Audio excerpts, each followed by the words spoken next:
All right, Josh, so we went through a diagnostic on the system. Didn't show everything we did, didn't show the circuit panel, getting into that, but and what the load on the outlet is. But as far as the system goes, we looked at the transformer first. It's a fine transformer. Probably the greatest concern I had with it, but it's a 900 watt, so it's huge. You could probably put like 75 LED lamps on it now. Right. But the issue we had was right here. We're sitting right here, and what did you think about that? It makes finding the short easy when there's smoke coming out of the ground.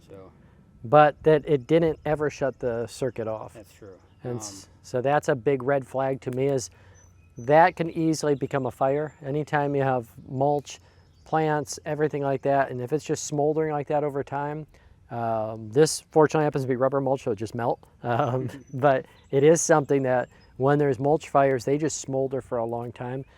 So I want a circuit that does trip off instantly. So transformer is big enough for capacity. Circuits have me a little bit worried. So that's a decision on the customer. They've had it for 14 years. If they say, we've lived it with it this long, we want to keep the transformer and save the $300 to $500 or whatever a transformer is going to cost. That's one thing. Wiring's another thing that we looked at. One section of the wire wasn't deep. Other spots it was really deep. We found it in buried well. Probably put in with an irrigation system would be my guess. So some parts it's really deep. There's a lot of copper. A couple spots was a little green. We're getting 14 volts to some sections. But when we look at the overall design, I think that's one of the biggest decisions on there. If they just say, I loved the design we had, I don't want to improve it or like increase it at all, because there aren't any lights on the house at all. And a lot of these trees have matured a lot and they don't have any lights on it. So if we want to add to it, what do you think? If we're doing a new design in the front, I would replace that transformer. The current one, it just doesn't have the power to push voltage up here and keep everything at a proper voltage. Yeah, with the wiring the way it is, you're going to have to run new wires, but the secondary side of the circuit not tripping, that's the whole purpose of it, is it's supposed to instantaneously. When you touch those wires together, you should trip the circuit and you should be able to replace it. That's a tough one to replace the circuit on that brand of transformer. Fixtures, what do you think? Anything that... Oh yeah, these fixtures, they're old. Some of them gotten ants into them, water into them, everything else. There's corrosion. You could refurb them if you wanted to, but you're going to spend probably more doing that than doing it right and replacing them. And the quality of what's out there is so much better now than it was.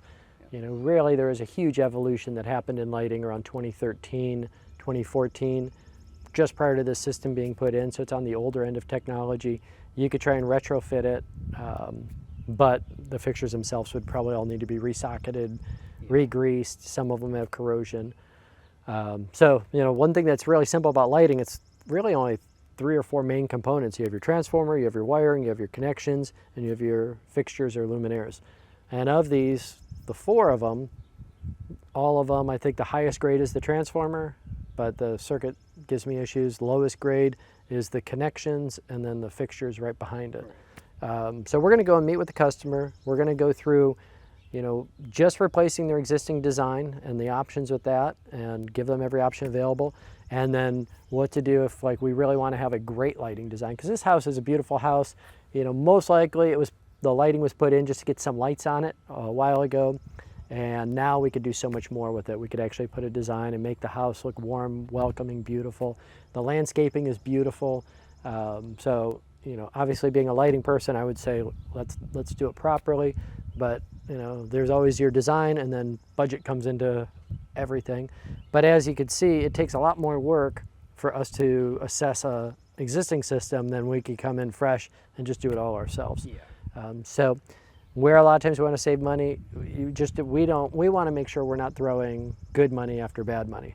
So if we just came in here and did a disservice by just dropping some lamps in and burying it and saying a quick prayer and driving away, I think we'd be back out here 3 months later. Definitely. Over and over again.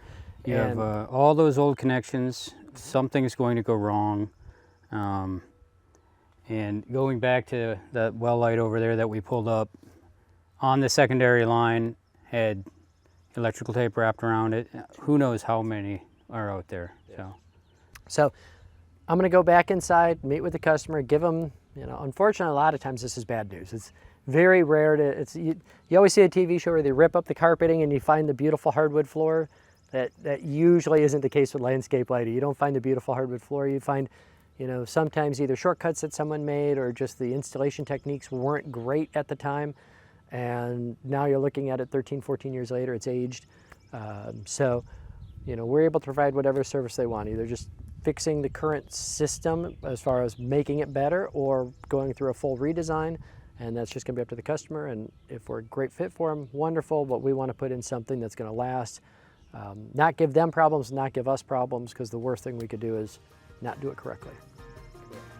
So that's our assessment phase. Let's go inside and talk to the customer next.